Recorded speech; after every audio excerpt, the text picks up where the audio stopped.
Christian Dharma Satpasingda Makhatana Awaba Piraklabadi Tuminna Leithokloi haina ngasi All Manipur Christian Organization gi President Liberal L Simpson Rongwaina Paumi Singa Unaba Amada Haikre Manipur Press Club da Pangthokiba Paumi Singa Unaba du Mahangna Haike Haukiba Mastang Kuntarukta Sagang Bazada Liberal Takhelamam Raman Matina Haikiba Warol Sing Adugi video clip Matek ama social media da Tagalakpadi viral Oiduna Dharma Singi Marakta Yangchinaba Ama Thorakpa Amasung Liberal Takhelamam Raman Maitagi Punsida Aki Akang Thon Budanatana Punsibu Tem Singnarakpa Adu All Manipur Christian Organization gi Maikadagi Yam Tamoi Sokanuaite Asigumba Dharma gi Yangchinaba Asi Amuk Anatoktanaba Hodaminasi Kariguma Purup Amana Christian Singda Makhatana Maran Thangjinduna Awaba Piraklabadi All Manipur Christian Organization Tuminna Leithokloi Loyana Mari Leinabam Fam Singda Wakatuna Achumba Wail Fangnaba Satkani Dharmagi Yangchinaba Si Hengalaklabadi Manipurgi Apunbagi Saktam Kairak Payai Amadi Manipurgi CSO Singna Apunbagi Saktam Kaibayaroi Haida Kathokpu Loyana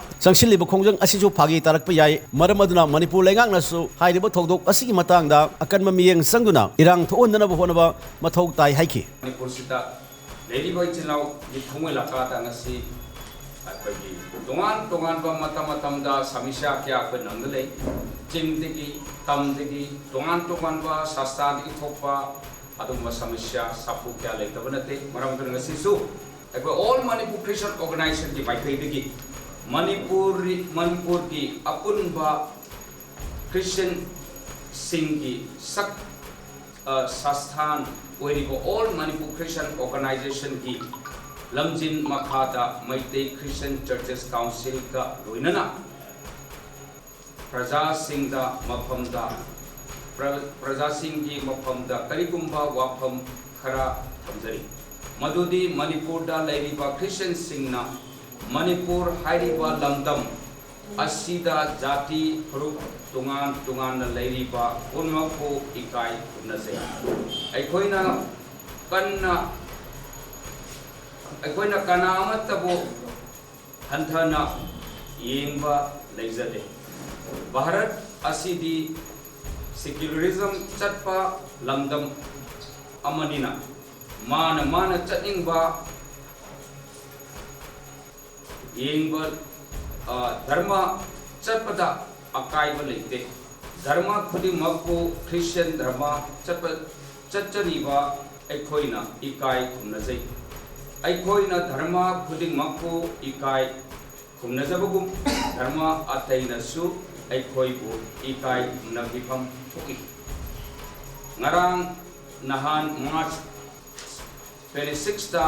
Sagang Bazada Reverend Takelamba Ramananda Maitei Haikiba Warol Singh Adugi video clip Matek Ama social media da Haduk Lakpatagi viral Oiduna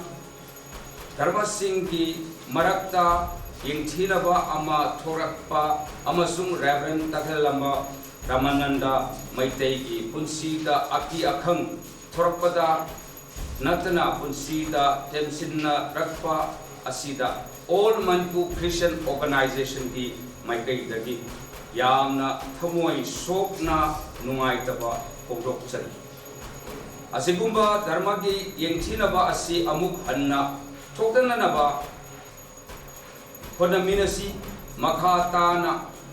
Karigumba Furuk Amana Christian Singda Maram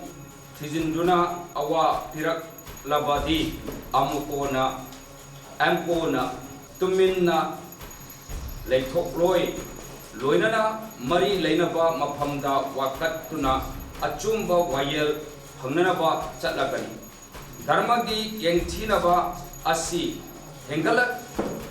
Hengalabadi Manipur ki Apunbagi Saktamda Singnarakpa Yai Manipur ki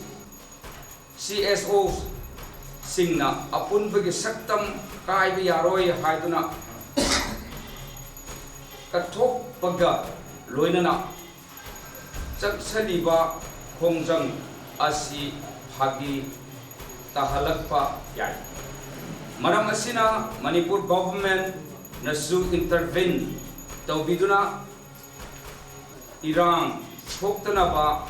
Mathau Taba Thabaksing paikhatpiu haina leingakta appeal tawzabaga loinana iramdam asida